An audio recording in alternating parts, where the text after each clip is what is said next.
Hello everyone. So today, this is another video about Vietnam again. But today, we're going to talk about Vietnam's most major war victories, alright?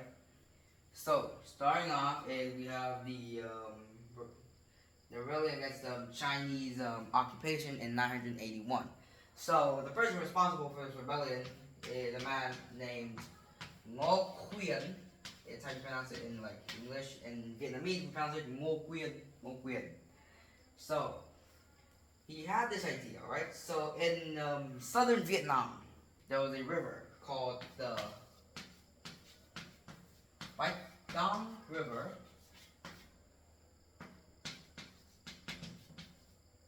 or Vietnamese we read it as Sông Bạch Dang. So in this river, the tides lower and heighten at a specific time of day. So they decided to plant metal with they plant logs with metal covering. So that means that if they time it, they can lead them to this specific river and they will impale their ships. All right. So that's what the Chinese fell for. So the Vietnamese retreated when the tide was still hot, so they didn't get impaled. But by the time the Chinese tried to go through, then the tide already lowered down, causing them to get impaled, and other archers, land archers, and other archers invaded them, and they couldn't do anything because they were stuck. And quick note is that out of the 20,000 soldiers sent to crush the rebellion, 10,000 came back alive. And also Prince Yu, or what the heck he is, died in the war too. So that's a big win for Vietnam. But then then moving on is Mongol Empire. Because it can't be a medieval goddamn history lesson without encountering the Mongols. So the Mongols, they were trying to. So the first attempt was they wanted to get Vietnam because they wanted like a southern flank against the Chinese or the Southern Han, and also wanted like the precious and valuable trading ports in Champa Kingdom.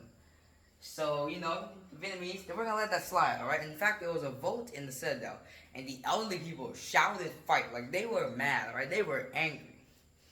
And no joke, each and every one resistance fighter in the Mongol and Vietnamese war, they had two words on their like arms called Sat Tat, or killing Tartars. So, the first attempt was by Yuri Yankadai. This is what I'm remembering as Yuri Yankadai, sent by Kublai Khan to attempt to attack them. But it failed. The second attempt also failed. And then, Kublai Khan was furious and sent like a massive amount of troops to fight Vietnam. However, guess where they were? The river again. The same river with spikes. Get it? They were in the Bạch Dang River, okay? They fell for the same trap that the Chinese did, alright? The same people that were trying to invade fell into the same trap that they fell into today. So they got hit to the spikes, and then, land archers and other archers fired bullets at them, they couldn't do anything. And, their troops were decimated. Only like a few ships and men remained, because, we stole their resources and just went away. So that's another big win. But then, when the Mongol Empire dissolved, there was the Ming Dynasty. China again. China's back. Yay. Hold on. Alright. So, Ming Dynasty, they annexed Vietnam in the 1400s. And of course, Vietnamese, we're gonna let that slide, right? So they launched another successful rebellion against the Ming Dynasty, only after they occupied Vietnam for 20 years. Which is a big win.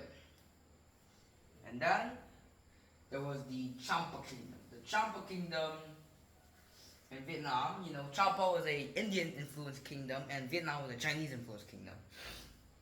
And lately they've been having beef, alright? It means like they were fighting with each other. Until they decided Vietnam launched a full invasion into Champa. And they conquered most of the southern area. The southern area, which is more the essence today. Like, absolutely decimated the country. However, a Catholic, baguette-eating nation would change the course of this country's history. So, France occupied it from the late 19th century to the early 20th century. Right? They also occupied Laos and Cambodia in a large colony called French Indochina. So of course, Vietnam ain't gonna deal with that. So one of the most popular Vietnamese people ever, Ho Chi Minh, he decided, you know what, it's time. So he made the country communist. And because he was communist, he received support from China and the Soviet Union, while the French had support from the United States. Liberté. So something called the First Indochina War began. Or when Vietnam, we refer it to as the resistance war against the French. Because it is a war against the French to gain our independence. Hold on, give me one. Let me close the window. Alright, sorry about that. So, after a couple of years of fighting, the Vietnamese people actually won. And they gave us a massive win because we defeated a major European power. However, the country was split in half because, so actually, real quick note, the country did have a choice for reunification, but of course, the United States jumped in and said, flip our Euro reunion, created Saigon, and split the country into two sides. However, please note, most of the southern population were not traders. It was just the low-life traders in Saigon, not most of the southern area. Southern area actually supported the north, the Viet Cong and stuff. It's only the low-life government living in Saigon where they were traders, right? They betrayed their country. And nowadays, we have a nickname for them. It's called Cali. Alright? So, of course, our boy Ho ain't gonna deal with this. So actually, quick, we're gonna go back to the French is that during their independence, World War II happened as well. And they actually defeated the Japanese, but the French reclaimed the area after the war. So, of course, that's why it happened again. So, of course, our boy Ho ain't a big fan of this split. And he decides to, fight again. So another fight happens. And, what they saw in the jungle was terrifying. There were traps, snakes, snake booby traps, trap doors, trip wires, tunnel rats, and much, much more horrifying shit out there, right? Because us Vietnamese, we didn't win through numbers. We just win through absolute psychological pain. In fact, real quick note, there's a popular woman named Hana. So basically what she did, they would Viet Cong troops would plant speakers, and then she was speaking like, your government has abandoned you, GI, which basically was telling them that they were fighting for a pointless war, which is kind of true. And even though they call it the Vietnam War, in Vietnam we call it the resistance war against the Americans. So a couple years of infighting, they successfully unified the country. After that, they fought Kampuchea because, they were causing a bunch of bad stuff down in the southern area, and then China. And that will be the last, great conflict that they got. So they got reform and withdrawal, right?